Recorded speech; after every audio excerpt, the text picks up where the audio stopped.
Je m'appelle Catherine Puiseux-Capot, je suis la directrice RSE du groupe TF1. Et à ce titre-là, j'ai beaucoup de plaisir d'accueillir la soirée Respect Zone. C'est une association avec laquelle nous avons passé un partenariat fin 2017. On vit vraiment une période qui est très chahutée, et on en a plus que jamais besoin. En tant que groupe média, nous nous sommes énormément développés sur le digital et sur les réseaux sociaux. Nous avons 23 millions d'abonnés sur notre site internet MyTF1. Nous avons plus de 60 millions d'abonnés sur nos réseaux sociaux. Nous avons signé ce partenariat. Tous nos sites web, tous nos comptes officiels portent le label Respect Zone. Moi, à titre individuel aussi, je le porte. Ambitieux, c'est vrai, mais nous sommes convaincus, avec tous ceux qui nous ont rejoints, y compris au sein du cercle des juristes, que la loi doit être adaptée, mais la loi ne peut pas tout. Et au-delà même des textes de loi et de la répression, il existe un effort à faire avec la société civile et les entreprises, qui est l'effort de prévention et d'éducation. Et c'est ce couple qui pourra être le seul couple gagnant. Ce qu'on a aussi constaté, c'est qu'il n'y a aucun combat solitaire qui soit gagnant dans la lutte contre la fachosphère, contre la cyber-haine et le cyberharcèlement. C'est impossible à réussir seul. C'est pour ça que j'ai voulu inviter ici nombre d'associations. On a voulu essayer de chiffrer tout ça. Alors la méthodologie, pour répondre clairement à la question, on a pris une vingtaine de pages Facebook de grands médias français. Alors pourquoi Facebook ? Pas pour refaire le procès de Facebook, mais c'est parce qu'il faut être honnête, aujourd'hui, c'est là où se fait la plupart du débat. Il y a 40%, on a dit, des Français qui se connectent tous les jours, quelque chose comme ça. Et effectivement, il y a tous les grands sujets d'actualité qui sont discutés sur Facebook aujourd'hui. Donc c'était le lieu idéal pour faire cette photographie. Et notamment avec le phénomène Gilets jaunes, qui, non pas les Gilets jaunes en eux-mêmes, mais l'ensemble des commentaires qui ont eu lieu, s'il y avait eu un surcroît de propos violents ou agressifs suite à ça, et effectivement les chiffres montrent que ça a explosé. Alors, on va les regarder justement, ces chiffres clés. Chez Dentsu Consulting, la méthodologie était un petit peu différente. C'est l'ensemble des réseaux sociaux qui ont été scrutés à partir d'un corpus de mots considérés comme des insultes. Et notamment sur... Puis bon, en tant que TF1, nous on a vraiment mis le principe de l'éthique au cœur de notre entreprise. On a publié très tôt un code éthique, des programmes de conformité, des chartes de déontologie des journalistes. On a veillé très tôt à ce que l'ensemble de cette culture, elle, se retrouve évidemment sur Internet et sur l'ensemble de nos sites. Et c'est vrai que quand on voit aujourd'hui, malgré tous ces efforts, la montée permanente des attaques vis-à-vis des médias, ben on se pose évidemment une question légitime. Est-ce qu'on a mal fait? Est-ce qu'on agit mal? Alors qu'on est quand même profondément encadré, c'est un vrai sujet pour nous. Vous êtes hyper efficace dans ces domaines, et puis le discours de haine, c'est pas aussi évident. L'avantage, il est de deux sortes. Le premier, c'est que dans le contenu terroriste, on va beaucoup moins apprécier le contexte. Pareil pour les contenus pédopornographiques. C'est-à-dire que on ne va pas vous laisser même publier une vidéo de Daesh maintenant juste pour dire voilà l'ennemi quelque part. Enfin, on va regarder évidemment pour les organes de presse, etc. Il y a encore de l'information qui doit pouvoir se faire, mais on va donner beaucoup moins de liberté à l'utilisateur de propager le drapeau de Daesh, etc., etc. Donc on peut tout à fait enseigner aujourd'hui à des machines via de l'intelligence artificielle. Alors il faut rester prudent, mais c'est ça l'idée. Reconnaître via des empreintes numériques des contenus, et donc une fois qu'une machine a appris ce genre de choses, elle est hyper efficace pour empêcher une vidéo, une image de propagande. C'est plus compliqué sur le texte, parce que il peut y avoir des contenus qui relèvent de l'évidence, de la haine, il faut tuer tous les X, Y, Z, et puis il y a des choses où est-ce que c'est de l'humour noir, est-ce que c'est déplaisant mais pas forcément illégal, est-ce qu'on est dans la citation, etc., etc. Et donc on y travaille aussi, je vous rassure, mais les résultats sont moins fulgurants parce que là, il faut une combinaison humain-machine. Donc, on a à peu près 30 000 modérateurs dans le monde. L'idée, c'est qu'on leur donne... En France, notamment, où sont-ils? Ils sont basés en Europe. L'idée, c'est de fournir un service 24 heures sur 24, 7 jours sur 7. Je vous invite dans le monde à visiter un centre à Barcelone. Donc, on va être très transparent maintenant sur tout ça. Et donc, peut-être que la préconisation serait sans doute d'avoir quelque chose d'un peu plus fort sur la signalisation des excès et sur le fait que, sans être forcément dans une dénonciation systématique, avoir le sentiment que la signalisation que l'on peut avoir donne quelque chose, d'avoir un retour, parce qu'aujourd'hui, je pense que beaucoup d'entre vous vécu. Quand on fait une signalisation, on ne sait pas ce que ça devient. Donc de recevoir de la part de l'éditeur et de la plateforme un message disant votre demande a bien été prise en compte et nous allons enquêter serait déjà un premier acte qui donnerait l'impression à chacun que les choses ne sont pas en vain et que effectivement dénoncer des propos excessifs et des propos violents pourrait déjà dans un premier temps mobiliser un peu plus les uns et les autres sans forcément partir sur des sujets législatifs et légaux. Alors, Jérémy, Partie éducation en amont pour faire comprendre aux gens que tout ne se dit pas. Et très clairement, il y a des gens qui écrivent des choses sur les réseaux sociaux qu'ils ne diraient jamais dans la vraie vie. Et également, d'un point de vue juridique, moi je reste convaincu qu'aujourd'hui on est à la traîne là-dessus. Alors l'arsenal juridique il existe, mais aujourd'hui personne n'est capable de citer la moindre condamnation. Alors si, dans les faits, il y en a quelques-unes, mais elles ne sont absolument pas médiatisées. Et donc dans l'esprit du grand public, il y a une totale impunité. Vous pouvez écrire les pires horreurs avec votre nom, votre prénom, on sait où vous habitez, peu importe, vous ne serez quasiment jamais inquiété. Et si vous êtes inquiété, c'est peut-être dans 1 ou 2 ans et vous en ressortirez avec 100 ou 200 euros d'amende. Donc c'est un non-sujet. Et ce que vous mentionniez sur le statut d'hébergeur, quelque part, était construit dans les années 2000 et mériterait un petit rafraîchissement. Il faut arriver à bâtir tous ensemble une chaîne de la responsabilité. Si moi, en tant que Facebook, je vous dis « Oh, je ne suis qu'un tuyau, vous savez, je n'ai rien à voir là-dedans, ça c'est la faute de l'utilisateur », j'espère que vous me ferez tomber de ma chaise. Parce que quelque part, ce serait un discours irresponsable. Maintenant, si on dit tout est de la faute de Facebook, c'est aussi quelque part un autre excès inverse. Donc, il y a des utilisateurs, des administrateurs de pages, et il y a Facebook en tant que Facebook, la plateforme, qui doit aujourd'hui accepter un rafraîchissement de ces règles, parce qu'on a nous-mêmes besoin en tant qu'entreprise d'opérer dans un cadre légal qui soit clairement défini. Donc, c'est pour Ils sont ça facilement appropriables. La charte, elle a été réfléchie pour que tout le monde puisse la comprendre. Elle a été faite en 4 paragraphes. Elle est beaucoup plus courte que la plupart des conditions générales qu'on trouve sur Internet. À mettre en place des actions. Alors ces actions sont mises en place par les élèves, c'est leurs idées. Nous, on les accompagne dans le processus et on met en valeur toutes ces actions-là.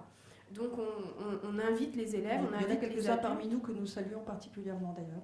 Oui, je salue les trois étudiants du lycée Coatlegon qui sont venus spécifiquement ce soir de Rennes. Et aux autres équipes municipales. Alors j'aimerais que la prise de conscience soit plus généralisée. Elle ne l'est pas aujourd'hui? Pas suffisamment, à mon goût, ou en tout cas ça ne va pas assez vite. Mais en fait, il faut juste avoir conscience qu'aujourd'hui, si l'État gère l'égalité et la liberté, c'est au maire, l'élu de proximité, de gérer la fraternité et le lien vivre ensemble. On va en parler avec Caroline Fell tout à l'heure, bien sûr. Et voilà, donc ça, il faut que... Vous savez, on entend encore trop que... Bon, non, dans ma commune, je ne suis pas concernée, non, on n'a pas vraiment de problème. Donc voilà, mais bon, c'est notre rôle aussi de faire toute cette démarche et de sensibiliser, de montrer que c'est partout. Donc là aussi, un plan d'action très très ambitieux pour les oui, années à venir. Énormément. On n'a pas de salariés. On rayonne sur les 5 départements que compose la région Pays de la Loire. On a 2 missions principales, l'écoute et le conseil aux victimes de harcèlement et de cyberharcèlement, où on les accueille physiquement, donc sur Angers, sur un lieu de permanence que nous met à disposition la mairie d'Angers, où on accueille tous les samedis matins les familles et les jeunes, soit de façon individuelle, soit de façon collective. Voilà. Le but étant de les écouter, de leur donner un lieu d'écoute, et puis d'essayer de trouver des conseils et des solutions. Et puis un deuxième volet qui prend 75% de notre temps bénévole, et pour moi 100% de mon temps, c'est les actions de prévention qu'on réalise dans tous les établissements scolaires. De la sensibilisation, non ? Des actions de sensibilisation, parce qu'on démarre de la grande section jusqu'à la terminale, voire même les niveaux BTS. À l'éducation, à la famille, on a déjà beaucoup parlé d'éducation et c'est dans cette démarche de responsabilité qu'il nous est apparu nécessaire pour les élus d'aborder la question, d'accompagner les familles, d'accompagner les enfants, les jeunes sur ces problématiques-là.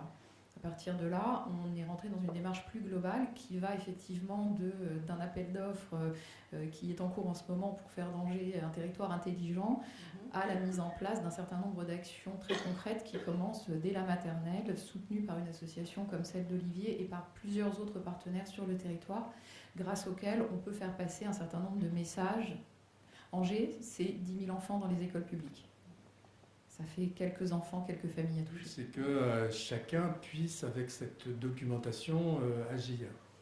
Ça, c'est le premier stade. Après, on a le projet au sein de l'association de développer des moyens, donc d'avoir notre propre site, d'avoir sans doute des équipes qui permettent d'avoir un soutien et peut-être un numéro rouge d'appel qui permettent. Donc ça oblige à mettre en place une équipe de soutien. Aujourd'hui, on a une cinquantaine de juristes. Notre groupe de réflexion sur ce projet il est plus réduit, mais on a vocation à faire appel effectivement à beaucoup d'intervenants, soit au sein de l'association, soit en partenariat avec d'autres associations, puisque le but après, c'est de pouvoir véritablement aussi assister les victimes par le discours, par sans doute peut-être un groupe d'intervention. Ça fait partie aussi de nos réflexions dans l'association, d'avoir des personnes qui soient capables de porter un contre-discours et d'intervenir au soutien de victimes. Donc ça fait partie là de la troisième phase. 12 millions de personnes handicapées en France, c'est-à-dire 1/6 de la population française, ce qui est énorme. Et nous subissons, en fait, nous souffrons des conséquences normales de notre handicap, mais pas seulement. Nous souffrons aussi des conséquences indirectes de notre handicap, puisque nous vivons dans un environnement qui est un environnement social et un environnement culturel qui est formaté sur la normalité. Et cette normalité engendre, si vous voulez, le rejet de la différence et engendre de l'exclusion. Comme ça, c'est compliqué.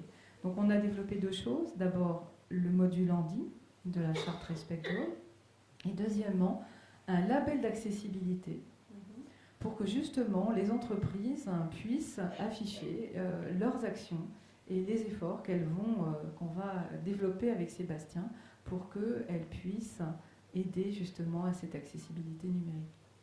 Alors, je reprends. L'objectif principal donc, de Respect Zone Handi, c'est de favoriser cette intégration, d'établir une passerelle numérique entre les personnes handicapées et le monde pour leur permettre d'avoir accès à tout. Pour le vivre au quotidien, les cas de cyberharcèlement, il faut en parler, ce sont des moments qui sont difficiles. Et c'est pour ça que Respect Zone a voulu lancer un prix coup de cœur. Et en 2018, j'avoue qu'on a fait partie d'un jury et on a vu votre vidéo et on a été vraiment touchés par votre investissement, touchés par votre talent de conviction, touchés par vos efforts. Vous avez su regrouper un groupe de jeunes, vous vous êtes mis à la place de situations d'harcelés, d'harceleurs, en découvrant vous-même des choses que vous n'avez jamais rencontrées. Et vous avez accepté de vous livrer à la caméra, de vous mettre en scène. Donc ça nous a beaucoup touchés. On voulait pour cela vous remettre le prix Coup de cœur Respect Zone avec toutes nos félicitations. Bravo!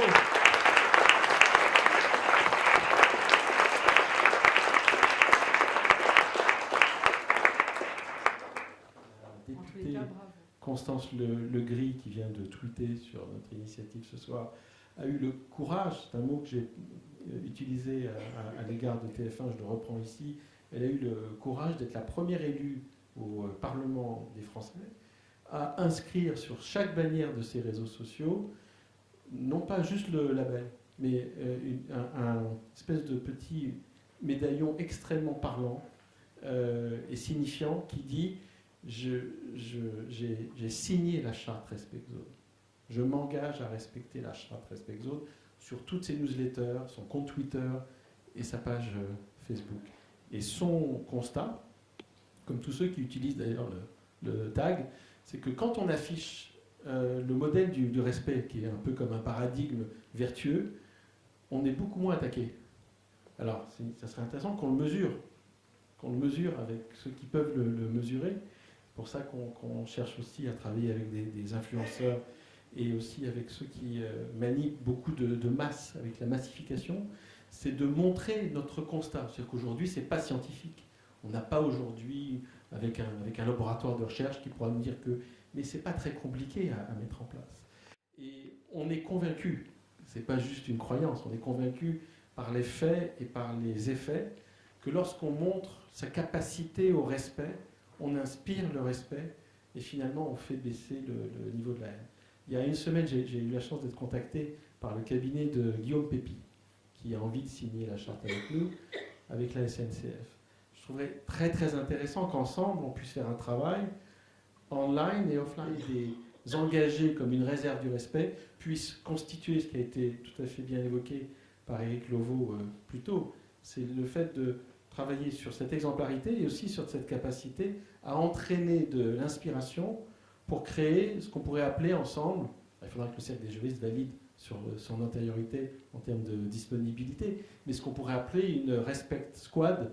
Il faudra trouver un mot que la loi française sur la langue française pourra tolérer, mais pour que ces veilleurs et ces aideurs, comme le dit aussi l'Académie de Versailles, ici présente, qui a mis en place un projet avec la ruche sur les respect helpers, de l'Académie de Versailles, je parle anglais aussi, et qui montre que l'on peut travailler sur cette exemplarité.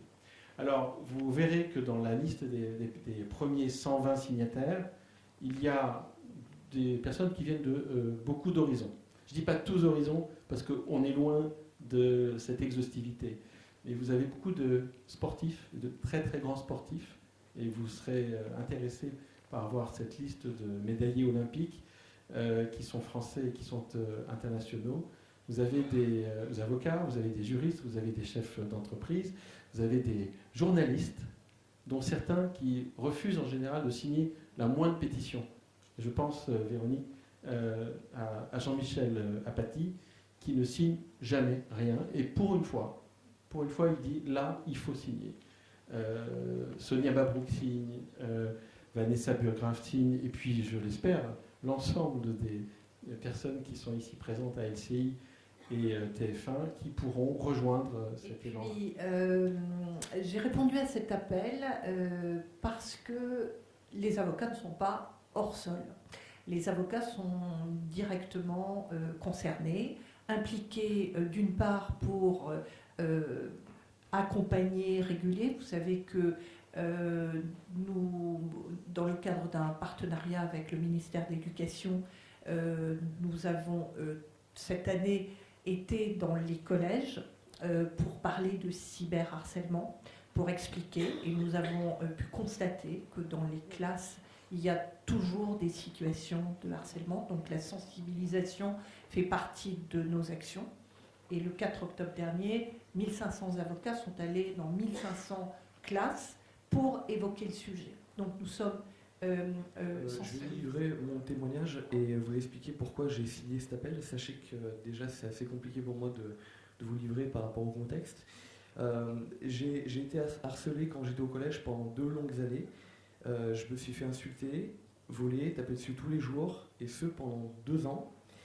Et il y a 2 mois de ça, un peu par hasard, on m'a diagnostiqué un autisme. Donc j'ai compris assez rapidement pourquoi on m'avait fait subir tout ça. Et j'ai décidé de m'engager. Durant ma dernière année de harcèlement, même si Internet en 2012 c'était peut-être pas autant développé chez les jeunes qu'aujourd'hui, j'ai pu constater que mes propres yeux que cette violence que je connaissais dans mon établissement scolaire se décalait progressivement sur les réseaux sociaux. Je l'ai vu. Et j'ai vu à quel point ça pouvait être de façon de dire, à la violence, on va opposer un mode d'action raisonné, puissant.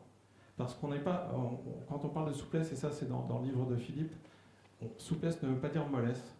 Et ça c'est quelque chose que je trouve extraordinaire, c'est-à-dire que les mots ne suffisent pas, il faut qu'il y ait une énergie derrière. Il faut qu'il y ait des hommes derrière ces mots, et on rétablit cette vérité-là. Et ça je trouve ça formidable parce que aujourd'hui on est un petit peu dans la situation de... il y a Lao Tse qui dit souvent qu'il vaut mieux renoncer que tenir un bol plein d'eau. Et là effectivement devant ce débordement, on est tenté de renoncer. Et moi, ce que j'ai, à travers cette rencontre, j'ai plutôt réussi à renoncer au renoncement, justement. Et ça a éveillé en moi des éléments très forts, qui sont des éléments sensibles et pas simplement des éléments idéologiques ou philosophiques. Ça m'a rappelé des choses qui sont effectivement cette notion que Pier Paolo Pasolini employait de lutter avec les armes de la poésie, ou Sartre, quand il parlait de Mallarmé, parlait du terrorisme de la politesse. Et ce glissement sémantique-là, moi, il me convient parfaitement. Et j'aime beaucoup cette idée que, justement, à travers Respect Zone, on crée cet espace où les mots retrouvent un sens vrai et qu'on retrouve la vérité des hommes derrière les mots. Ce sujet avec un de mes amis, avocat qui est très engagé dans la lutte contre l'antisémitisme, contre toutes les formes de haine, et qui est un avocat très engagé dans le combat pour les droits de l'homme, et auquel je faisais part de mon inquiétude de voir cette haine monter. Il a eu cette formule très juste que je vous répercute. Il m'a dit, ce n'est pas la haine qui monte. C'est presque pire que la haine, ce qui monte, c'est la méchanceté. C'est-à-dire une manière d'être qui, par le comportement, par le verbe, par l'attitude, ne conçoit la relation à l'autre qu'à travers la volonté de l'atteindre d'abord. Et donc, je suis préoccupé de cela, de l'abaissement auquel cela conduit, et je suis aussi préoccupé de l'affaiblissement des institutions et des valeurs républicaines auxquelles ce type de comportement peut conduire. Donc, si j'ai souhaité signer cette charte, c'est parce que je pense qu'il n'y a pas de plus belle notion républicaine, et je terminerai par cela, que la notion de respect. Le respect de l'autre en raison de ce qu'il est, même s'il est, surtout s'il est différent de nous. Le respect que l'on doit à la pensée, à la parole de l'autre, y compris si elle n'est pas, encore une fois, la nôtre, et y compris si elle doit être combattue, parce que cette pensée et cette parole est une agression à tout ce que nous souhaitons voir prévaloir dans la République. Nous devons condamner avec la plus grande vigueur ce qui est inacceptable, mais nous devons toujours le faire en choisissant les mots du respect, parce que c'est une manière de rehausser la pensée républicaine face à ceux qui la baissent constamment.